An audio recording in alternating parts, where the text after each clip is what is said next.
Ok, bienvenue à tous. On va commencer. Je suis Catherine Doma. Je travaille chez Pulsalis. Je suis directrice prospective et relations extérieures. C'est dans mon équipe que nous menons les ateliers d'incubation collective et le programme d'accompagnement à la préparation du concours iLab.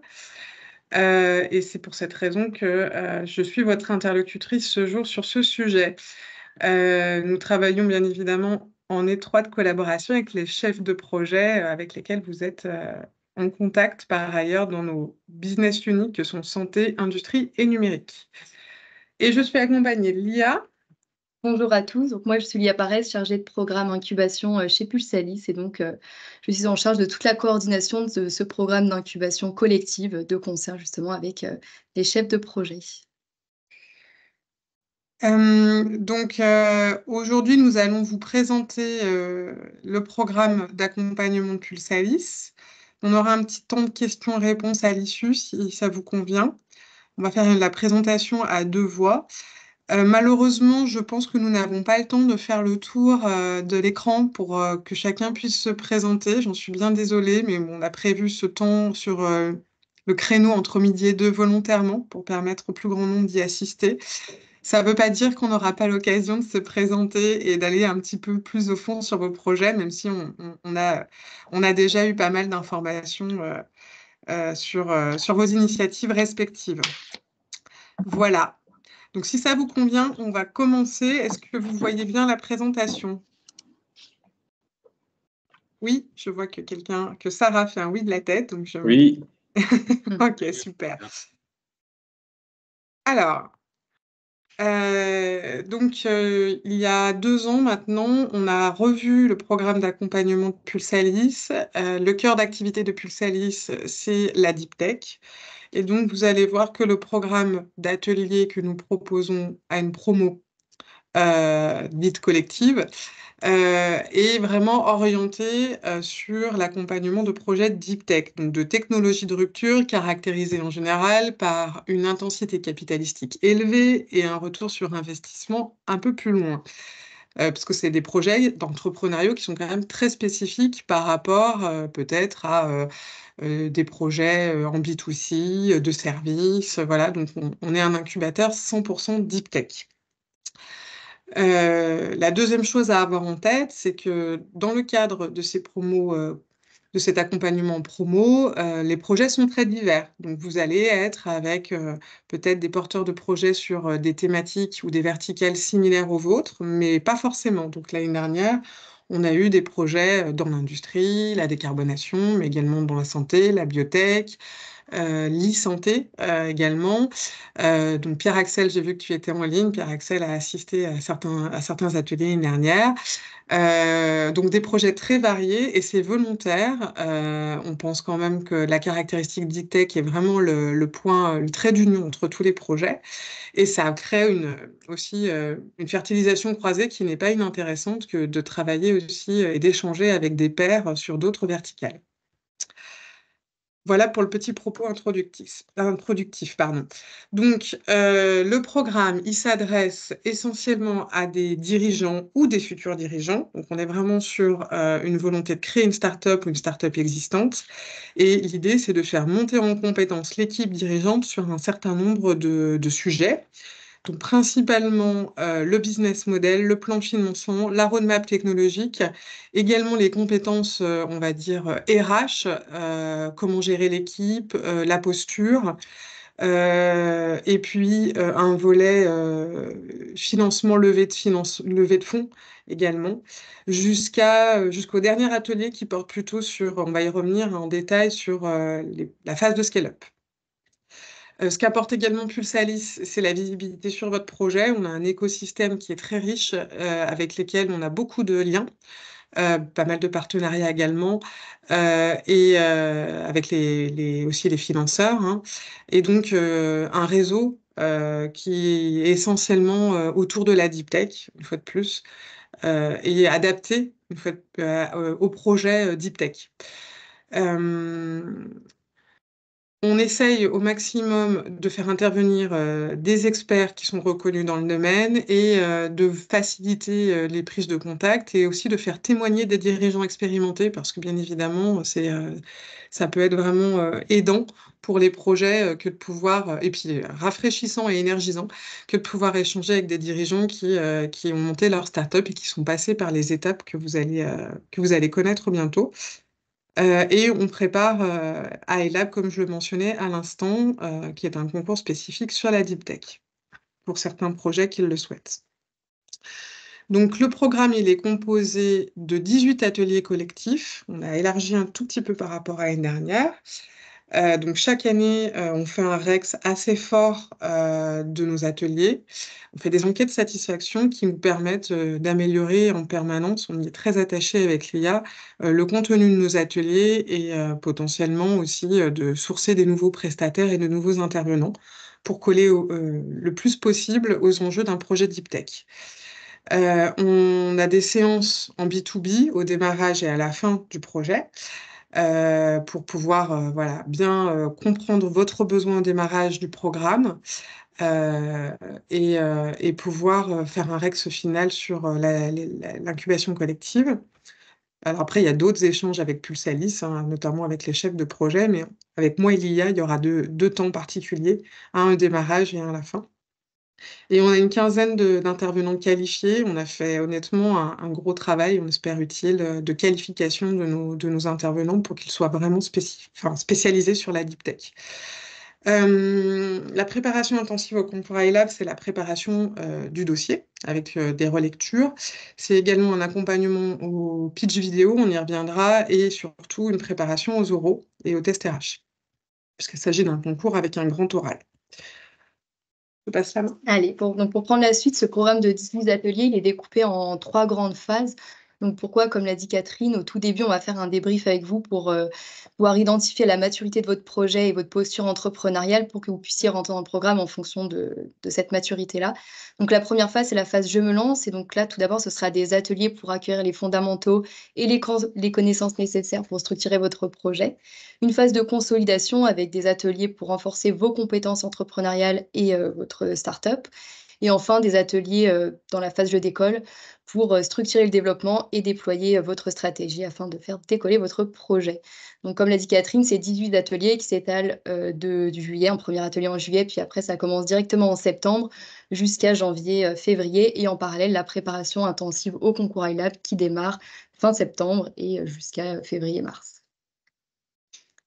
Donc concernant les ateliers, on va les balayer, rapidement. Tout d'abord, on organise, un premier atelier de meet-up pour que vous puissiez vous rencontrer, découvrir le programme et commencer à monter en compétences, dans votre projet. Donc cet atelier, il aura lieu, le 4 juillet, c'est la seule date que je citerai parce que c'est assez important.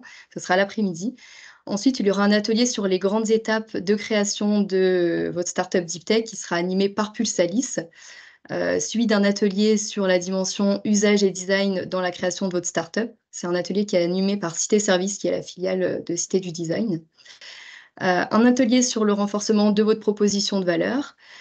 S'ensuit ensuite 2 ateliers de présentation du concours iLab, donc un atelier de présentation directement par BPI, puis un atelier par le prestataire qui sera sélectionné pour l'accompagnement et la relecture de vos dossiers.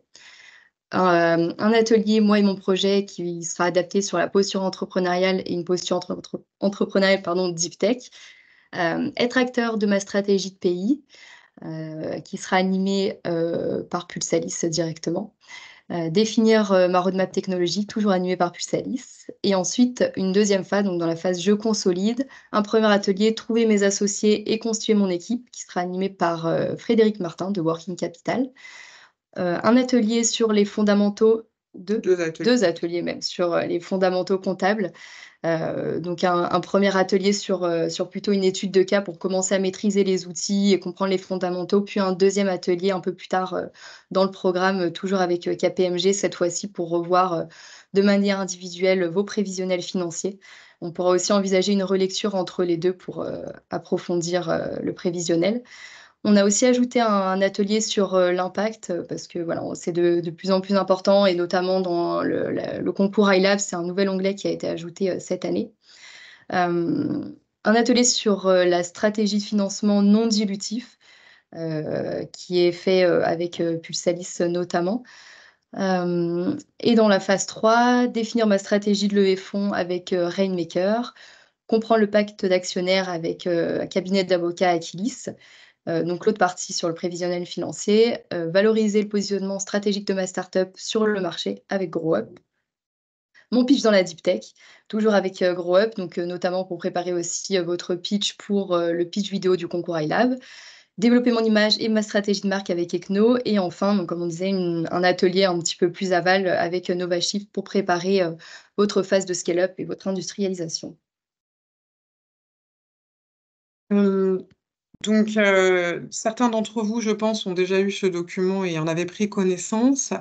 On s'est vraiment attardé, à définir les ateliers en fonction de paliers d'acquisition de compétences. Donc, chaque petit bullet point a son sens, c'est-à-dire que c'est le livrable attendu de l'atelier, et c'est vraiment le driver, pour le prestataire et Pulsalis, de vous apporter, ces compétences ou cette aide. Puisque des fois, il peut s'agir aussi, d'accompagnement un petit peu plus personnalisé, notamment sur le plan de financement, qui reste un sujet parfois épineux. Hem, Comme on vous le disait, les prestataires, avec lesquels on travaille sont, très aguerris sur, les projets deep tech. On a rajouté, cette année, le pacte d'actionnaires parce qu'on a pensé que c'était quelque chose d'important et qui était peut-être manquant par rapport à l'année dernière, pour ceux qui ont participé l'année dernière. Et comme le disait Lia, l'atelier impact est de plus en plus important. Alors, tu as mentionné, le prisme iLab, mais Mais bien pas que. évidemment que ce n'est pas que ça. C'est à la fois porteur de sens pour l'entrepreneur, c'est à la fois un élément de marque employeur et c'est un élément, différenciant, pour le projet par rapport au marché, tout simplement. C'est ce qui sera adressé également lors de cet atelier. Voilà pour, la richesse de notre programme, d'accompagnement. Donc, le principe, c'est qu'en début de enfin, lors de notre première rencontre, par rapport à votre besoin, le niveau de maturité de votre projet, on va regarder ensemble les ateliers, sur lesquels il est essentiel que vous veniez et pour que vous les sanctuarisiez dans vos agendas. Donc ce sont des ateliers qui sont en présentiel dans les locaux de Pulsalis ou à côté. Il peut arriver qu'on délocalise pour des questions de disponibilité de salle, mais en général, c'est ici et c'est à la Doua. On souhaite vraiment que les personnes viennent en présentiel puisque, à la fois pour la concentration, pour pas que vous fassiez autre chose, pour permettre la fertilisation croisée et l'interaction avec les prestataires et Pulsalis, c'est un moment, privilégié et c'est un moment privilégié, enfin, on pense que c'est un élément important pour vous. C'est-à-dire de se dire que tous les jeudis, potentiellement, vous êtes dans les locaux de Pulsalis pour travailler sur votre projet. Ça vous permet aussi de sanctuariser du temps et vraiment d'être concentré en fait, sur le projet. Ceux qui auraient, par exemple, d'autres activités par ailleurs. Voilà le principe du programme. Ensuite, pour faire un petit focus sur iLab, nous accompagnons des startups en incubation, collective, mais également certaines startups vont, souhaiter se lancer sur iLab et on va proposer une préparation intensive. Donc qui peut candidater à iLab? Il faut, être une startup ou un projet de startup, mais si vous êtes déjà créé, il faut avoir moins de 2 ans. Donc ça veut dire être créé depuis, après le 1er décembre 2022. Sauf dans le cas où vous avez été bénéficiaire d'une bourse French Tech, Émergence ou d'un prix Pépite. À ce moment-là, vous pouvez avoir été créé, après le 31 décembre 2021. Donc ça veut dire que vous gagnez 1 an en termes de critères d'éligibilité. Si vous n'êtes pas encore créé, il faut être une personne physique ayant, pour projet de créer sur le territoire une start-up. Donc, quelle que soit d'ailleurs votre nationalité, votre statut, votre situation professionnelle. Ensuite, nous, on accompagnera forcément un projet de start-up sur le territoire Lyon-Saint-Étienne. Et le candidat doit avoir un rôle clé dans la création de la start-up, donc être futur actionnaire, directement ou indirectement et dirigeant de l'entreprise. Je le précise par rapport peut-être aux start-up, pour lesquelles les équipes ne sont pas encore complètement constituées. Que finance le concours? Donc c'est un concours qui finance un programme de recherche et de développement. Donc, c'est un concours qui va vraiment vous aider à accélérer la partie, montée en TRL de vos solutions et technologiques ou en tout cas de votre R&D. Donc ça finance la propriété intellectuelle, des études de marché, des études de faisabilité, la recherche de partenaires, de l'expérimentation, du développement de produits, etc. Donc ça veut dire que ça finance de la RH, mais également de l'investissement. Mais sur ces postes de dépenses-là, on est vraiment focalisé sur un programme de R&D. Toute la partie pour les startups qui sont peut-être un peu plus matures et qui ont toujours des activités de R&D, toute la partie commercialisation, toute la partie, vraiment business développement n'est pas éligible à ELAB. OK? Donc c'est vraiment pour financer des phases de R&D sur un montant maximum de 1 million d'euros avec une subvention qui peut aller, au maximum à hauteur de 600 000 €. Après, ILAM n'est pas qu'un concours qui permet d'avoir des financements, c'est un vrai label, ça fait effet levier, on en reparlera si vous êtes intéressés, sur d'autres levées de fonds et ça vient vraiment, rendre plus robuste, finalement, votre plan de financement et vos levées à venir. Par contre, c'est un concours qui est sélectif, à peu près 20 de taux de succès. Les critères, de sélection, le premier à avoir en tête, c'est qu'il faut avoir une POC établie. Si aujourd'hui vous n'avez pas de POC établie en laboratoire, alors pour, les dossiers en santé, c'est plutôt, essai, préclinique, ça de mémoire. Il faut vraiment en tout cas avoir passé, un TRL à peu près, à 4. Il faut démontrer qu'il y a quand même une forme de viabilité économique du projet, même s'il y a une prise de risque, hein, bien évidemment, on reste quand même sur de la R&D. Ensuite, il y a l'équipe qui est regardée, donc les perspectives marché, l'équipe, et les barrières à l'entrée. Donc les barrières à l'entrée, ça va être la maîtrise de la propriété intellectuelle alors quand on parle de propriété intellectuelle, ça ne veut pas forcément dire brevet. Pour les projets, qui sont plutôt dans le numérique, c'est pas forcément, la clé de lecture, mais par contre, on va regarder, les avantages comparatifs, et compétitifs de la start-up au regard de l'état de l'art existant. Donc il faut qu'il y ait des barrières à l'entrée et des verrous technologiques à adresser puisqu'une fois de plus, le programme iLab finance un programme de R&D. Et de plus en plus, ça a été mentionné par l'IA, prise en compte des impacts du projet dans l'évaluation, du dossier. Donc par rapport à notre accompagnement. Concernant notre accompagnement donc de Pulsalis et du prestataire qui va être sélectionné, il se matérialise de la manière suivante. Comme évoqué tout à l'heure, il y a 2 ateliers, collectifs où vous êtes tous conviés, que vous passiez à iLab cette année ou une année, future pour, commencer à comprendre un peu quelles sont, les clés de succès, les clés de réussite de la rédaction, du dossier iLab et comment ce dernier est composé. Donc un premier atelier avec BPI France, puis un deuxième atelier avec le prestataire sélectionné. Ensuite, il va y avoir, des allers-retours avec, le prestataire et une transmission du dossier qui va se faire donc, début décembre et un aller-retour avec une relecture, puis, 2, rendez-vous en individuel pour échanger sur le contenu de votre projet, sur le fond du dossier, mais aussi sur la forme. Le dossier devra être rendu, début février. Toutes ces dates qui sont transmises, elles sont sujettes à modification. Tout dépendra de la date du dépôt du dossier, mais on vous tiendra bien évidemment, au courant et en parallèle, Pulsalis propose un accompagnement au tournage du pitch vidéo qui se fera directement dans les locaux de Pulsalis et 2 sessions d'entraînement, au Grand Aura iLab. Une première session avec des personnes internes et une deuxième session avec, un jury externe qui va venir, challenger votre projet. On propose aussi, une petite session de préparation à l'entretien et au test RH pour que vous puissiez poser vos questions et de pouvoir un peu démystifier, ce sujet. Donc voilà, il y a, certaines parties qui sont faites en présentiel, donc notamment les ateliers collectifs et les entretiens individuels avec le prestataire sont souvent plutôt réalisés, en visioconférence.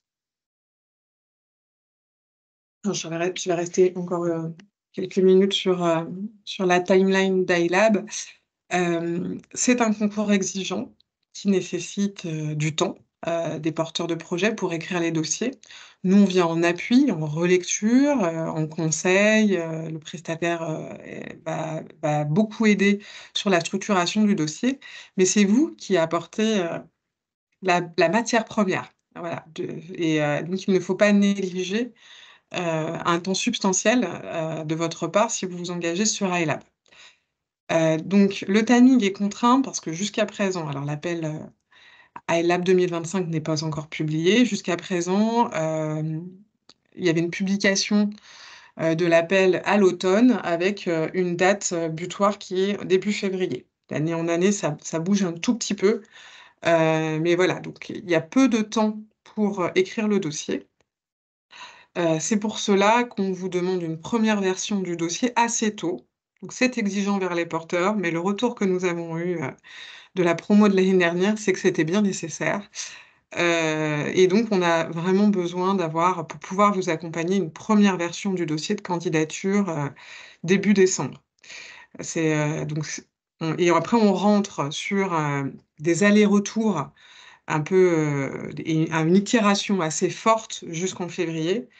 Ce qui veut dire que votre fin d'année, elle est elle est très high lab.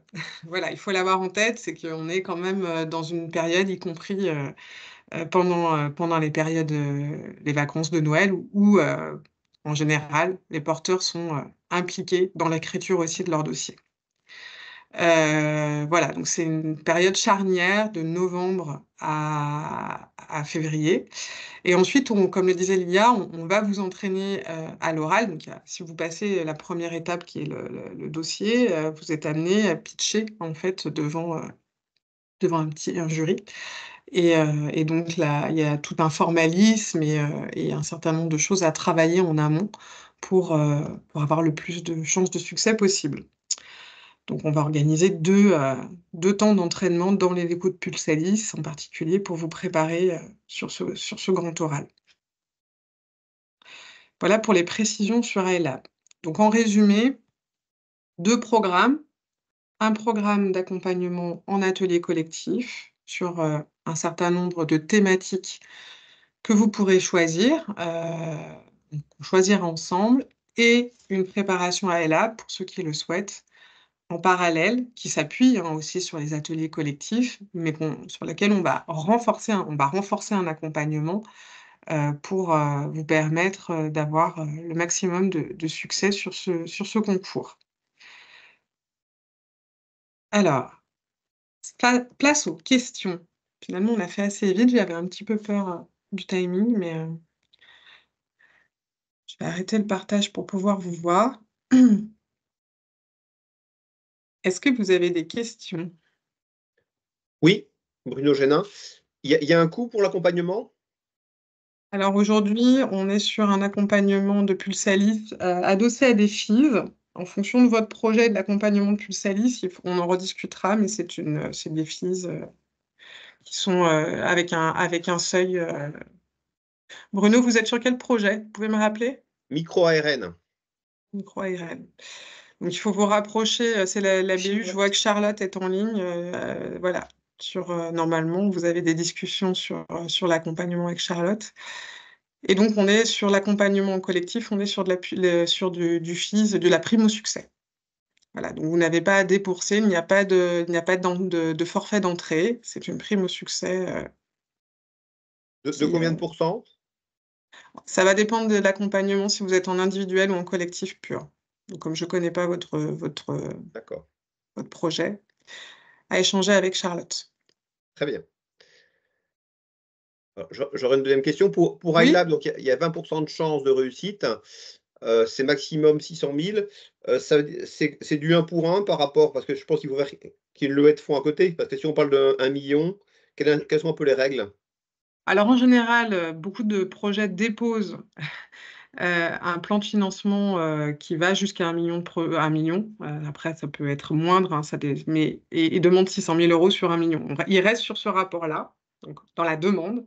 Après dans les arbitrages et donc la négociation, si vous êtes lauréat avec BPI, vous pouvez avoir moins. Mais et là, la négociation, elle ne nous appartient plus et elle va être très liée, au résultat du concours, en fait.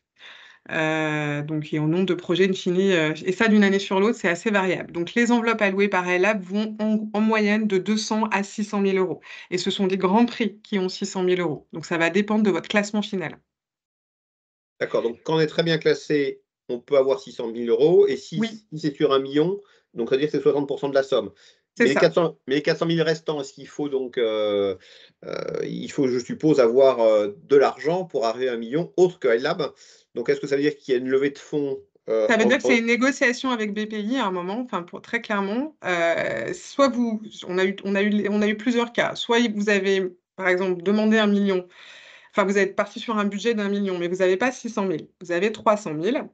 Oui, Soit vous dites, ben, j'ai un financement de 300 000 et je garde mon enveloppe financière, enfin mon plan de financement global reste à 1 million. Soit vous le dégradez. Et ça, c'est dans la négociation avec BPI, en fonction de ce que vous aurez levé en parallèle, que vous allez pouvoir le faire valoir, en fait. d'accord. Donc, je le dis différemment, vous êtes sur un budget prévisionnel et en fonction des retours du concours et de combien vous allez obtenir, vous allez ajuster votre plan de financement. Je comprends bien. Et généralement, l'argent est débloqué du moment où on a d'autres fonds propres, je ne sais pas, en dilutif par exemple, ou Alors, c'est comme c'est une subvention habituelle, c'est-à-dire que vous avez des tranches. Alors, de mémoire, il y a 3 tranches, donc ça doit être 20, 80, 20 à vérifier. Donc, ça veut dire qu'effectivement, vous allez avoir une avance. Là aussi, dans les négociations, vous pouvez avoir plus ou moins une avance plus ou moins importante. Et ensuite, vous allez faire un reporting financier et technique, en fait. Et en fonction de ce reporting financier et technique, une autre tranche va être décaissée. Donc, en fonction des levées que vous allez faire et des financements autres que vous allez obtenir, eh ben, vous allez pouvoir appeler votre autre tranche. Ça, c'est assez standard, comme une subvention régionale ou autre, en fait. On est vraiment dans cette logique-là. Un peu compliqué de vous répondre non, bien sûr, non, parce en que amont. chaque cas, c'est plus pour comprendre la Voilà. philosophie que je Oui, oui, comprends mais bien que voilà chaque dossier. voilà la philosophie, très clairement. Mm. Donc après, c'est vrai que si par exemple vous avez tablé sur 600 000, que vous avez 200 000, vous avez sans doute intérêt à réduire l'enveloppe globale pour avoir moins à justifier, enfin, il me semble, assez naturellement. Mais ça c'est des négociations qui se font vraiment une fois que vous êtes lauréat. Bon, donc Et d'abord être lauréat, c'est la première et étape, hein. sur laquelle Pulsalis, d'ailleurs, n'intervient pas, en fait. Ouais, ouais. Sauf vraiment cas, mais ça reste à la main de l'entrepreneur ou du porteur de projet. Merci beaucoup. Je vous en prie. J'ai une question pour faire suite à Est-ce celle-ci. que vous pouvez... C'est Pierre Pierre... Axel, Ouais, oui. oui. En fait, pour faire suite à cette question, finalement, l'énorme avantage de iLab, de la subvention iLab, c'est qu'il n'y a pas de garantie de fonds propres en face. Je ne sais pas si c'était le sens aussi de la question de Bruno Génin. Il n'y a pas de Oui, garantie de fonds propres en face, donc on peut avoir les 600 000 sans avoir 600 000 sur notre compte en banque. Par d'accord. contre, est-ce que c'est pris en compte dans l'évaluation et le classement du projet? C'est-à-dire que si nous, on arrive Non. en disant, bah voilà, on a déjà Non, c'est ça. ce niveau de fonds propres, et eux, ils le prennent en compte. Parce que Non, c'est pas on un peut avoir... critère d'évaluation, Pierre-Axel. Non, justement, c'est le seul Oui. concours. Merci de ces précisions. Et comme quoi, c'est toujours intéressant d'être en interactif. C'est vraiment un concours qui vient faire de la prise de risque. Et c'est tout l'intérêt d'iLab. Mais par contre, si vous levez moins que prévu, en tout cas si vous rentrez moins de CA, parce que ça va dépendre vraiment de votre plan de financement prévu, vous n'allez pas pouvoir activer la tranche supplémentaire comme prévu non plus. Donc, il y a des ajustements dans la réalisation du programme de R&D qui peuvent être faits liés à des levées de fonds qui ne sont pas arrivées, etc. Mais comme dans tout financement de subvention, vous avez un programme prévisionnel et ensuite du reporting technique et financier. Et si le reporting, s'il y a des délais, s'il y a des impondérables, parce que dans les programmes de R&D, par définition, il y a des ajustements potentiels. Et donc, il y a des projets qui durent plus longtemps aussi que prévu, potentiellement. Est-ce Donc, que finalement, pardon, juste pour compléter là-dessus, sur l'accompagnement, est-ce qu'ils vont déterminer, on l'a vu là, il y a pas longtemps sur la bourse French Tech Emergence, en fait, ils déterminent un taux d'accompagnement ou est-ce que ce taux, il sera toujours à 60% et du coup, il faudra réajuster l'enveloppe d'1 million et à ce moment-là, les jalons à atteindre vont changer ou alors est-ce qu'ils vont dire, bah voilà, vous avez un budget à 1 million, nous, on vous accompagne à hauteur de 20% et ils vont donc considérer que automatiquement, pour eux, en tout cas, pour leur accompagnement, les jalons vont être ajustés et charge à nous de trouver le restant pour le faire financer. Eh bien, c'est exactement ce qui est à négocier lorsque vous êtes lauréat là. D'accord. J'ai pas de réponse a Ok. priori. C'est en Ok. fait, c'est au moment Ok, C'est au ok. moment de la contractualisation. Ouais. Donc, on va vraiment dans le détail. Alors, dans le programme qu'on vous a présenté, il y a plusieurs temps avec BPI. Donc, là aussi, on pourra, parce que voilà, on est dans l'innovation, donc il y a souvent pas de réponse standard. Ça fait partie du jeu. Donc, on évoque aussi les cas particuliers et on facilite bien évidemment le contact avec BPI pour que vous puissiez avoir les réponses Ok. y compris sur ce plan-là. Et donc KPMG, qui est notre prestataire sur ce volet-là, a une bonne expertise aussi des plans de financement à ELAB. Ok, merci. Est-ce qu'il y a d'autres questions? Alors là, on est en train de parler à ELAB, mais si vous avez des questions sur le reste du programme, sentez-vous libre de les poser, hein. Moi, j'avais une petite Ulrich, je question. crois, hein, de Pardon. mémoire. Oui, On s'est croisés oui, déjà. Ulrich Darbos, donc projet Stepwise. J'ai pris un petit peu en cours, alors excusez-moi si ma question est redondante. C'était simplement le projet, le concours iLab doit être porté uniquement par le futur CEO, par une personne, ou ça peut être porté par un binôme, donc futur CEO et puis chercheur, cofondateur de l'entreprise.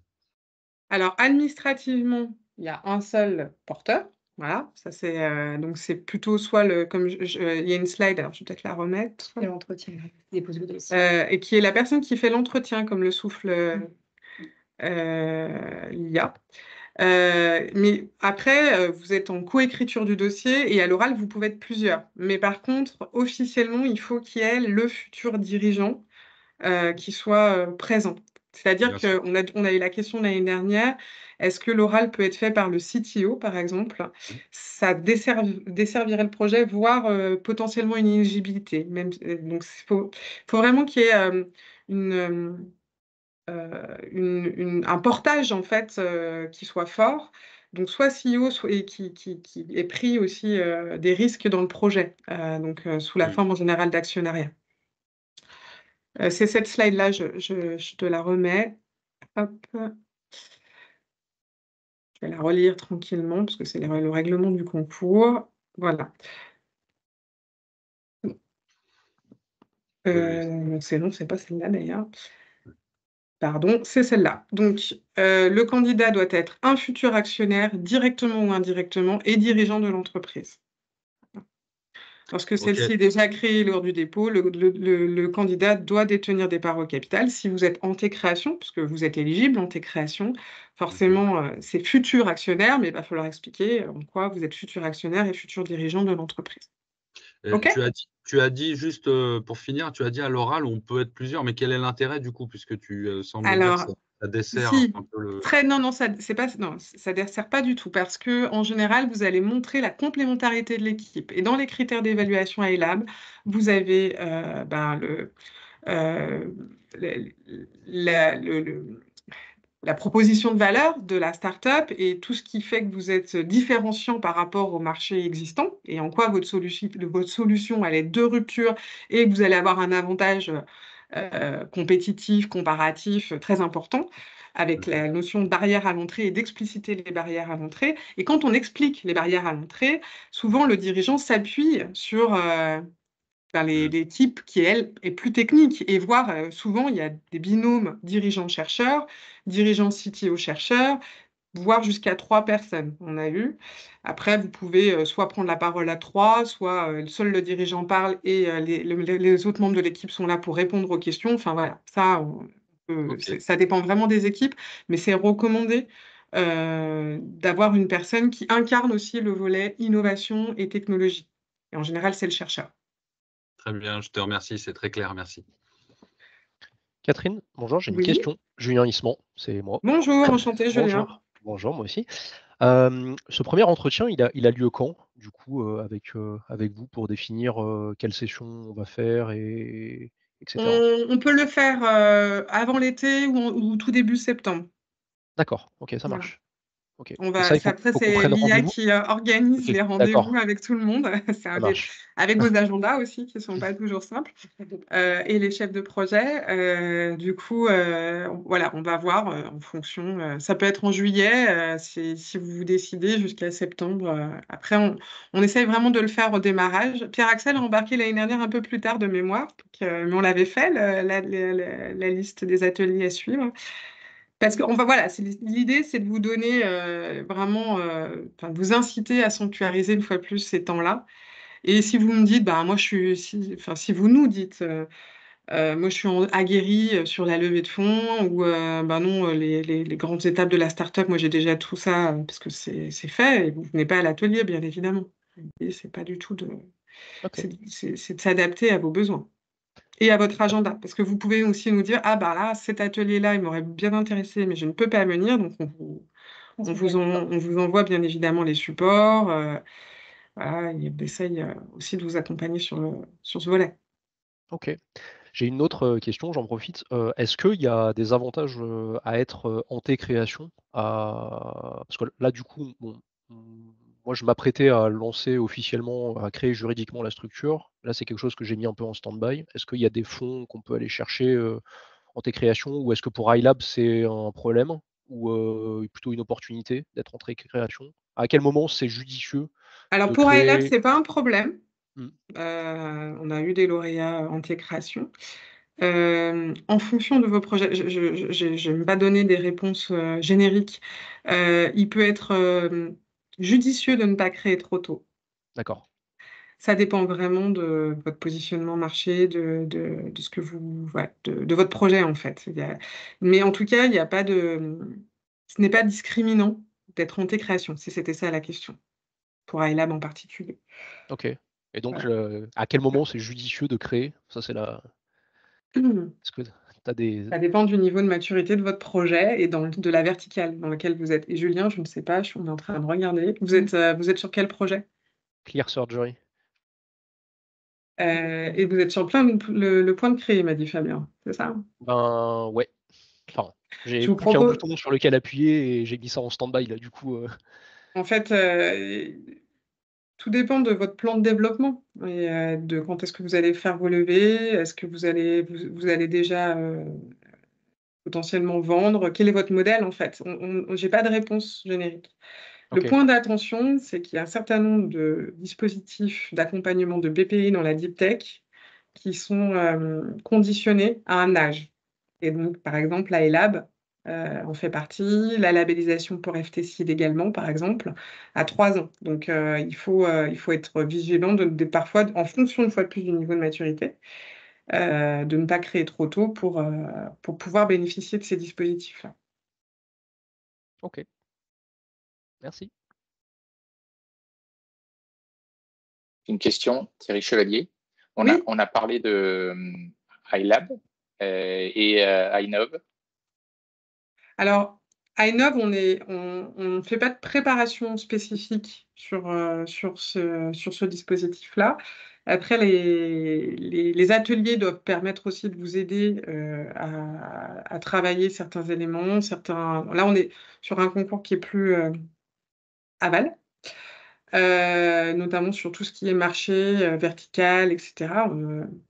Et sur le volet communication, sur le volet, voilà, éléments de langage, ça devrait pouvoir vous aider. Par contre, on n'a pas de préparation spécifique là-dessus. Après, on a des contacts avec la région, enfin voilà, on a nos réseaux, mais on n'a pas comme le Startup and Go, voilà, c'est d'autres dispositifs. Et iNov Ok. est régionalisé et donc est moins exigeant. Je connais pas le taux de succès, mais Ok.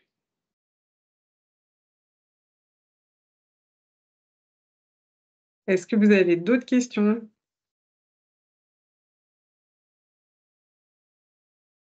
Catherine, est-ce que vous allez nous envoyer la présentation, c'est possible? Bien sûr, pas de Ah, problème. super. Voilà, Si après donc sur les conditions, financières, contractuelles, pour rebondir sur la question initiale de Bruno, rapprochez-vous, de votre interlocuteur, Pulsalis, avec lequel vous avez déjà échangé. Hem, donc l'IA est vraiment la personne, si vous vous joignez au programme, qui sera votre interlocutrice pour plein de choses. Pour, même caler éventuellement des réunions, en visio dans la salle à côté, voilà. On essaye vraiment de faire en sorte, enfin j'espère qu'on apporte ce service-là, que vous soyez, confortable quand vous venez, aux ateliers, et une fois de plus Moi, ce que j'espère à titre personnel, c'est vous apporter des temps de respiration pour pouvoir travailler sur vos projets. Voilà. Et, et du soutien aussi. S'il n'y a pas d'autres questions, je peux juste rajouter un commentaire, un retour d'expérience pour Julien, parce que je suis passé par là sur quand créer, pas quand créer par rapport aux accès, financement, etc. En T-création, il y a quand même du soutien par rapport à Startup Go et au programme Startup Go que j'ai complètement loupé. Et du coup, effectivement, en fonction, je vais me permettre de te tutoyer, en Ouais, fonction de merci. ton Ouais, bien business sûr. model, et ben, si tu rentres complètement dedans, ça peut être dommage de passer à côté de ces aides qui sont compatibles avec l'iLab. Enfin, c'est le retour d'expérience de ces quelques derniers mois. Donc voilà, si jamais ça peut t'aider, faut effectivement bien regarder ça. Donc Ouais, d'ailleurs, merci. on a un atelier où on balayera tous les dispositifs de subvention. C'est l'atelier qui s'appelle Financement non dilutif. Donc voilà, c'est pas aujourd'hui évident de s'y retrouver dans tout l'ensemble des dispositifs. Nous n'avons pas la prétention de tous les connaître par cœur parce qu'ils évoluent. Par contre, l'idée, c'est de vous donner des clés sur je suis à tel stade de maturité, quel dispositif je vais voir en priorité. Et voilà. Donc forcément, Julien, tu es en anté-création. Thierry, que je connais par ailleurs, a créé, est beaucoup plus mature. Et forcément, l'approche n'est pas du tout la même, d'où la question sur Innov. Mais on essaye voilà, de vous accompagner au mieux en fonction de vos stades de maturité. Si je peux compléter ce qu'a dit Pierre-Axel, Julien, l'important, c'est de bien garder toutes tes factures, en fait. Comme ça, tu pourras les placer en frais en tes créations pour te les faire rembourser en compte courant et profiter aussi du remboursement de la TVA par la société. Ok, ça marche. Donc Bien c'est noté. tout Merci beaucoup. l'avantage aussi des promos collectives, c'est de pouvoir bénéficier aussi de conseils des uns et des autres à différents stades de maturité. Et c'est aussi la force d'une promo. Voilà. Bah, super. Merci Yes. pour vos retours. En tout cas, j'ai bien hâte d'attaquer et puis de tous vous rencontrer. Je pense qu'on a plein de choses à se dire. Voilà. Alors après, on aura aussi des temps conviviaux. On n'a pas mentionné, on organise voilà, des temps et des pulses apéro pour ceux qui ne les connaissent pas. J'ai vu Thierry récemment, Pierre-Axel connaît. Voilà, donc on a des thématiques, on fait des temps aussi avec l'écosystème et donc on vous invitera bien évidemment. On accompagne sur la labellisation French Tech Seed, qui est un autre dispositif de PPI lorsqu'on est en levée d'amorçage. Voilà. On travaille avec les pôles de compétitivité, avec la région.